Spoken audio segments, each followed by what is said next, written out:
The Peace Boat. It's time for tourism to claim its role as a global peace industry and a force of good in a troubled world. May this story inspire and remind those who are our leaders to fight for a world that does not end within national borders. Andreas Larentzakis, the executive director for the International Institute for Peace through Tourism in Australia, shares this heartwarming story from 1999 as a testimony on how travel promotes peace and can put a smile on people in good and bad times. International Institute for Peace through Tourism IIPT Peace through Tourism. Brisbane, Australia. Andreas slowly walked from his apartment block in Brisbane, Australia, to his travel office. It was just after 9 a.m., and all of his staff were at work, engaged in one of the most exciting projects the company had ever put together. His company had chartered a ship for a Millennium Cruise, which would take some 250 Australians, most of them relatives of servicemen, to Anzac Cove at the Gallipoli Peninsula in Turkey. National Day of Remembrance. This was to commemorate the 85th Anzac Day anniversary of what Australians consider a National Day of Remembrance, dedicated to those who fought and died during the 8-month campaign, which started with the landing at the Gallipoli Peninsula on the morning of the 25th of April, 1915. Close to 10,000 Australians lost their lives, and more than 90,000 Turks died protecting their country.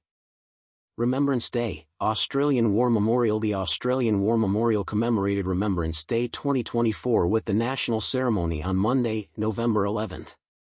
The phone was unusually busy this morning of the 17th of August, 1999 as Shirley, the office manager, walked into Andreas' office. There was a strong earthquake in Istanbul, and lots of people have died. We do not know yet if any travelers were killed or have been affected, Shirley said in an anxious voice, holding back her tears. The 7.4 Izmit earthquake in Turkey. Izmit earthquake of 1999, Marmara region, magnitude 7.4, aftershocks, Britannica. Izmit earthquake of 1999, devastating earthquake that struck near the city of Izmit in northwestern Turkey on August 17, 1999. Thousands of people were killed, and large parts of a number of mid-sized towns and cities were destroyed. The earthquake, which occurred on the northernmost strand of the. Soon after, all telephone lines were busy with people calling to cancel their holidays to Turkey, while others were inquiring about relatives there. Later in the afternoon, it was established that no tourists were injured in most of the hotels and the Turkish monuments were unaffected. The epicenter of the earthquake was north of Istanbul and had severely affected the town of Izmit and the surrounding area, where thousands of people had been killed. Andreas was at a loss trying to reconcile his sadness for the devastation in Turkey and settle his concern about the financial damage to his travel business. How can you think about business when thousands of people have just lost their lives? A little voice cried inside him. When he raised his head again, Jody, one of his travel consultants, was standing before him with a shy smile. You know, Jody said, not everybody is canceling. I had a client who said, I am not canceling, it is now more than ever Turkey needs Australian tourists. Iturbonus.com. Turkey needs Australian peace tourists.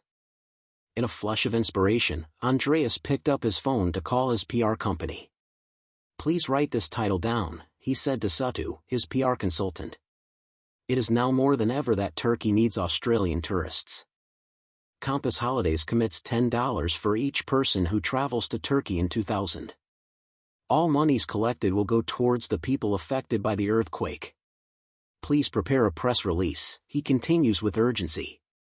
The next day, Andreas is sitting among 10 other Australian tour operators specializing in Turkey, who have also agreed to make the same offer to their client base. This was the first time that competitors, instead of fighting for market share, jointly contributed to a PR campaign to benefit people affected by the earthquake. At the same time, they were naturally promoting their travel businesses. The Turkish consul, also present at this meeting, commented with some emotion. The Greek Australian in Turkey. Sir, I never expected a Greek Australian to come forward with this initiative. You will be pleased to learn, he continued, that the first crew who reached and assisted the earthquake victims yesterday in Turkey was also Greek. The press worldwide commented that the Greek cruise being the first to reach the disaster area in Turkey was a paradigm shift in the politically strained relationships between the two countries.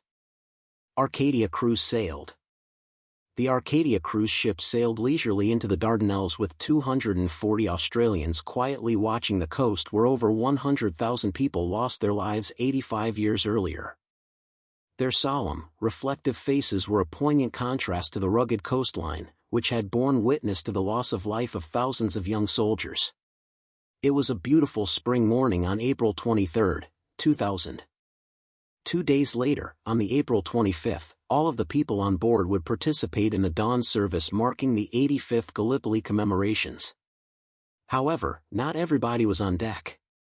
Franco, Gail, Casilda, Gloria, and Zag, representing a U.S. organization called Airline Ambassadors, were busy filling dozens of colorful plastic bags and boxes. Toys, toothpaste, school supplies, and of course cakes. Little toy bears, dolls, pencils, toothpaste, soap cakes, school supplies, and hundreds of t-shirts offered by the Greek captain were among the things being packed away with care and pride. The next morning, upon arrival in Istanbul, a small van and an army truck supplied by the Red Cross parked at the dock, while the ship's crew loaded all the plastic bags and boxes. Soon after, Andreas, his wife Nicolene, and the airline ambassadors boarded the van, which was followed by the truck, and headed northeast of Istanbul to Izmit. They were to deliver the material aid donated by the Australian tourists on board Arcadia to the earthquake victims of Turkey. iturbonews.com. The city of Izmit. They all struggled with mixed emotions as they reached the scene of devastation before arriving at the tent city of Izmit. The small group was greeted by the lieutenant responsible for the logistics of this makeshift village. He explained that close to 1 million people were affected by the earthquake. He was deeply thankful for the visit and proudly explained how the whole operation, of taking care of this many people, was run. On the left wall was a notice board outlining the countries that had provided various levels of material help and assistance. "Poorer countries like India have given the most," exclaimed Gail. On the opposite wall, dozens of handmade cards, sent by school kids from around the world, were displayed. "It must be so hard for you there," one of them read. "We are thinking of you, we love you," words swimming between little drawn flowers, cute hearts, and butterflies. Soon after, it was time to meet the people of Izmit. A soldier pushed the trolley with several plastic bags full of presents, followed by the group of visitors. Making Turkish children laugh. Within seconds, the Turkish kids laughing and jostling, surrounded the group. One little girl tightly hugged a yellow toy duck almost bigger than herself, and a young boy took 3 teddy bears, waving at his little sisters, reassuring them of their presence. It took no more than 20 minutes, and the party was over.